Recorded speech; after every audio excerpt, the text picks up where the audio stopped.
JB Cycles here with a bonus video on March the 11th. I'm going to talk about cycles in the stock market.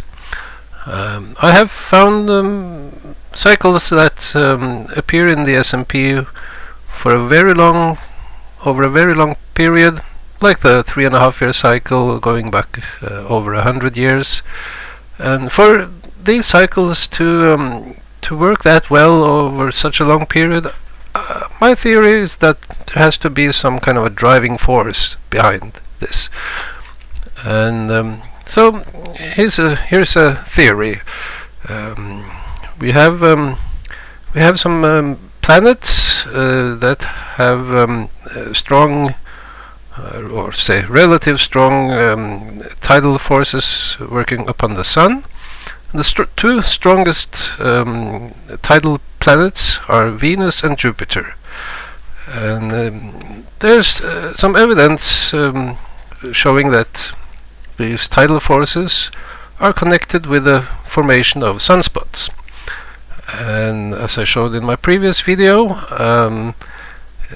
in the Venus-Jupiter cycle, there's two typical periods where strong geomagnetic storms appear. That's sometime after the Venus-Jupiter heliocentric conjunction or the opposition. So this dominant tidal cycle is about 17 weeks between conjunction and opposition, or say that the full cycle is 34 weeks.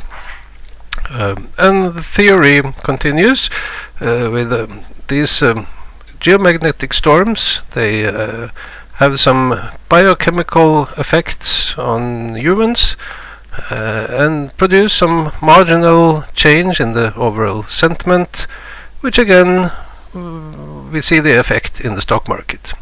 So you have this this long cause and effect chain from planet into stock market.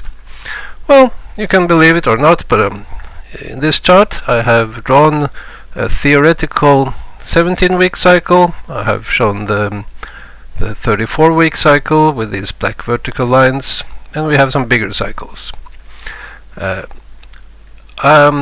have a bigger cycle of about 68 weeks, marked here with green rectangles or diamonds, and these I have put these in some ideal positions, but you know, the stock market is not a machine.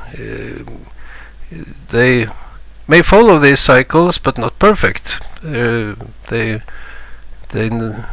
stock market navigates through these cycles in a different fashion every time, but the underlying cycle should always try to get, or will influence the market to get back in sync with the driving force cycle. So let's see what the market, how it behaves relative to these cycles. If we go back to 2007, we see this market low was a bit early. It looks okay. This low was a bit late. Looks okay. This one perhaps a bit early. Here probably a bit early. This one early. This one early. That one, however, it's a bit late. And then this one is a bit early. That's okay. Here, I don't know, maybe a bit late. And this one a bit late. And here we make a jump. Normally we have two these black lines. The spacing is two of these orange cycles. But here we have a jump of 3 cycles.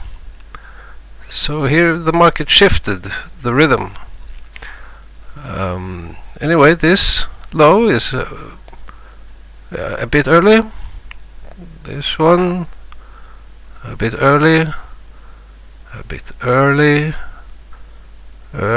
So we see the market cycle here is getting out of sync with the ideal cycle, and then we have this market low is not very visible. Anyway, I think we have an early low there, and this low, well, looks pretty spot on.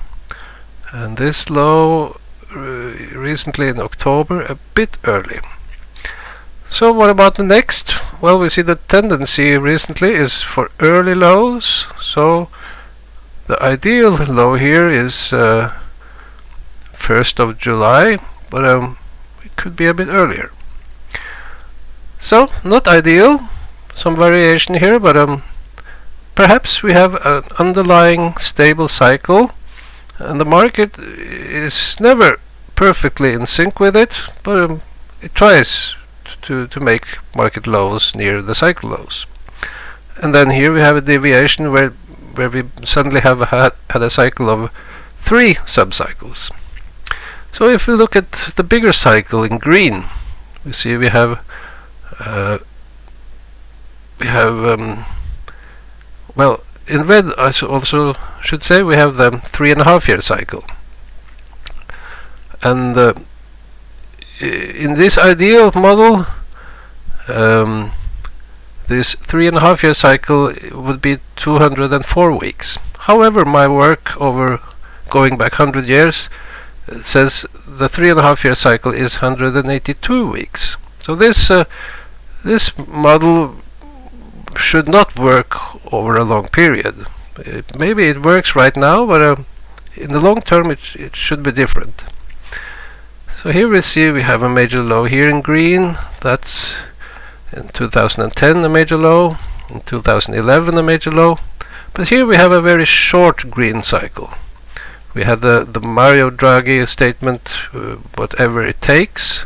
And I think many European markets made a lower high in 2012 and made a lower low in 2012. So I think this is the major low. So here we have a very short 68-week cycle. It was actually a 34-week cycle. So in this 3.5-year cycle we have 1, 2, 3 of these green cycles. And then we have the next 3.5-year cycle. We have 1, 2, 3 green cycles. And the next 3.5-year cycle we have 1, 2, 3 green cycles.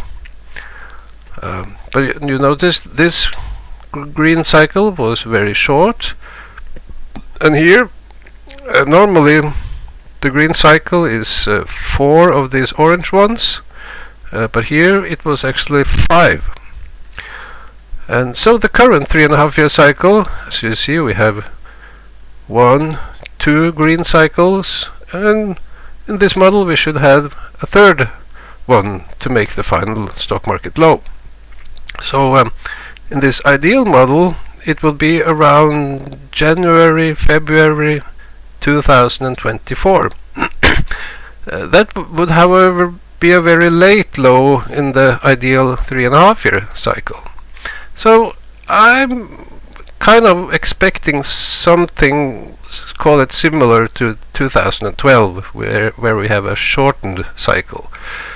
So we have this black cycle low around maybe around June, so that could be the 3.5-year cycle low. It also may be this orange cycle around October. That may be the final low, or say the ideal low would be around January.